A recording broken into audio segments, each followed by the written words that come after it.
Returning to the material plane as celebrities is a bit more awkward than you'd imagine. Finding our employer had her entire army drifting as so much ash in the wind from the backlash of a collapsing Hellgate wasn't exactly cause for celebration. 2 years of hard work, and we technically never got paid, and never will.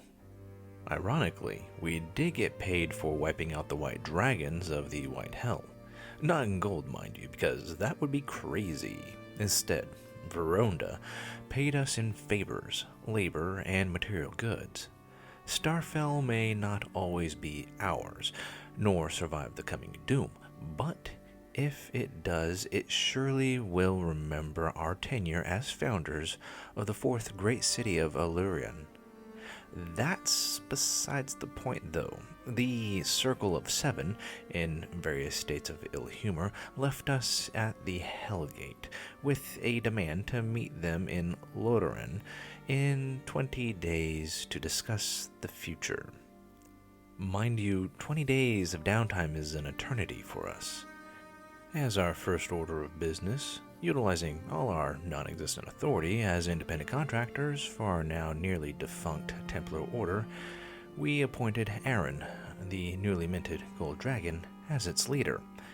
That may or may not come as a surprise to the few survivors, nor is it our problem. Next, we attended the funeral of our bard's grandfather, where he was appointed heir to the Archer family entirely against his will. Then we met with our erstwhile master, Lord Banneron, who asked us for an autograph before dumping us on his new quote-unquote stable master, Anders, formerly the spy master of Watergate. Basically, ticks on a checklist. Finally, half the party gets dropped off in a remote part of Hellsworn. The cleric was told to meet her thus far unknown mother. Ada, the cleric, is a vision of light and grace. The figure that slinks into the village bar is the quintessential rogue. Sitting down across a booth from one another, the two exchange neutral greetings. The two introduce themselves, but the confusion and then horror that sets in is when the cleric declares that she's this woman's daughter, confirmed what we most expected. A trap. The poor, sad fools use the cleric as bait to distract the assassin. Our light cleric is not amused when a patron draws a heavy crossbow and fires it at her mother. She drops a holy aura on the bar, and a spectral golden wing extends from her and deflects the second shot. The bard and the ranger level weapons, and the bar grows a hair's breadth from being obliterated by 3 of the strongest humans on the continent. Fortunately, our reputation preceded us, and the agent left, disarmed and vaguely apologetic without bloodshed. The mother and daughter sat down to resume their apparent not-so-expected reunion, and that's where things grew really interesting.